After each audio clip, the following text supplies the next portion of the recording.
Much,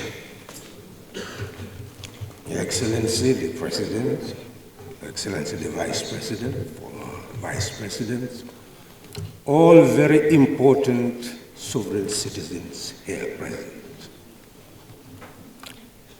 It is a presumption that states' stability, national stability, rest on collective responsibility. And without the exercise of that collective responsibility, the security of national resources would not be ensured, and development would be the casualty. The presumption has become a truism because of the presence of all these very important personalities here. But that collective responsibility must be contextualized. It is the role of a government to serve the people. It is the role of the opposition to aim to serve the people. And that opposition may be different from the government in form or content. So there is nothing wrong in having an opposition. They have different roles.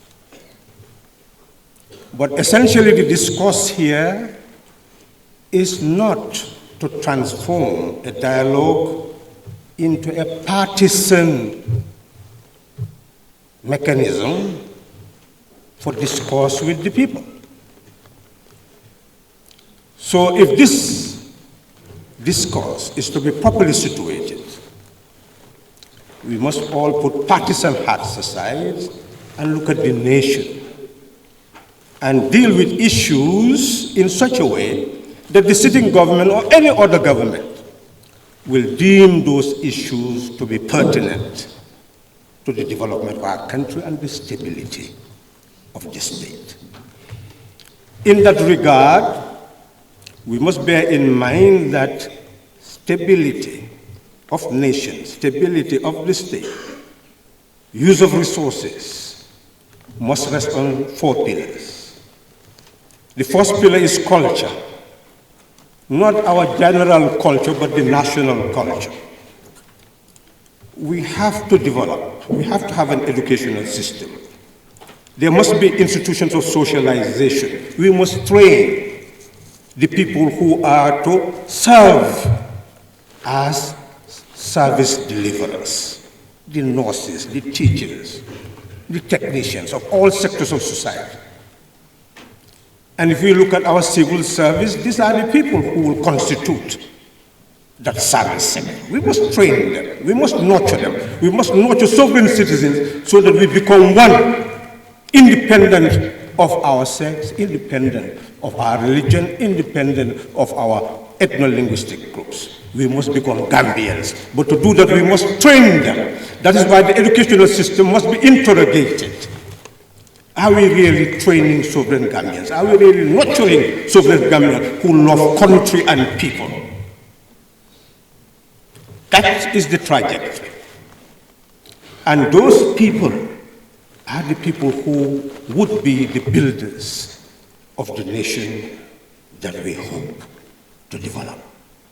Number 2, it is essential to have that social pillar. Honorable members here, Your Excellency the President, we all know that the issue of life expectancy is important. Look at the number of people who are passing away. How do we increase the longevity of their lives? We look at child mortality, maternal mortality, and it is important to improve the quality of our data, because many people in our society have this privacy and respect for the dead that many will bury without informing the state. So how can we ensure that everybody who passes away would be recorded so that we have really improved data and know the causes of death, so that we'll know how to really prevent many of the deaths. That is important. The issue of poverty. If we say half the population are living in abject, how do we address those issues? That is important. But we must have the data and then look for ways and means of addressing the issues of poverty. The next element is the economy. That economic foundation, all of us must bear in mind that there are imbalances between import and exports, imbalances between revenue and expenditure. We must take note of this. What is responsible for that? We look at remittances, they are in fact more than even our earnings from imports.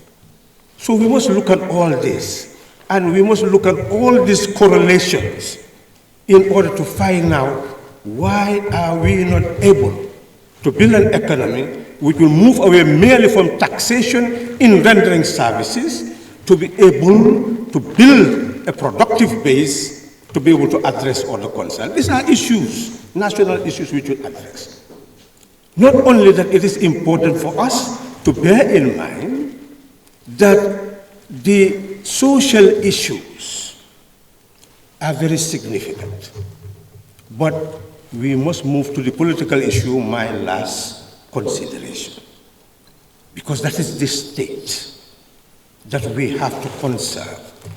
And we all know that overstay in office, unconstitutional takeover of office, have also been a disease in our sub-region and causing a menace.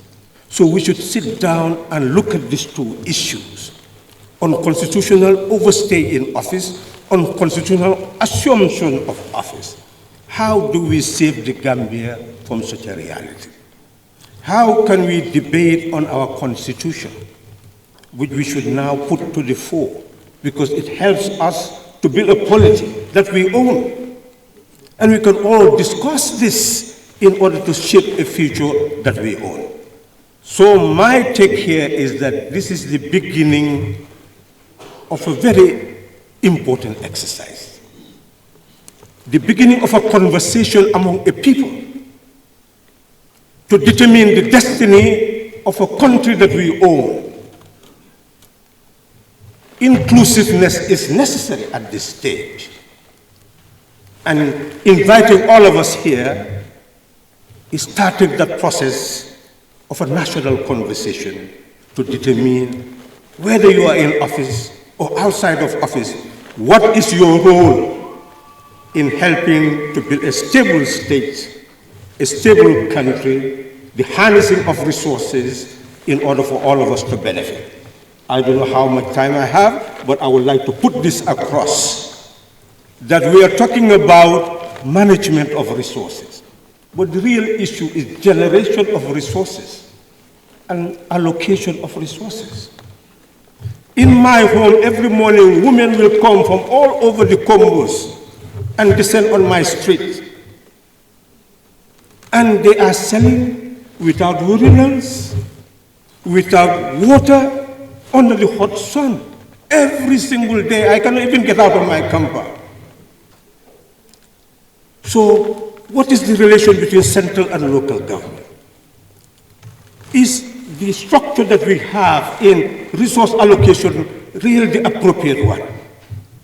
How do we ensure a balanced and proportional allocation of the resources of the land?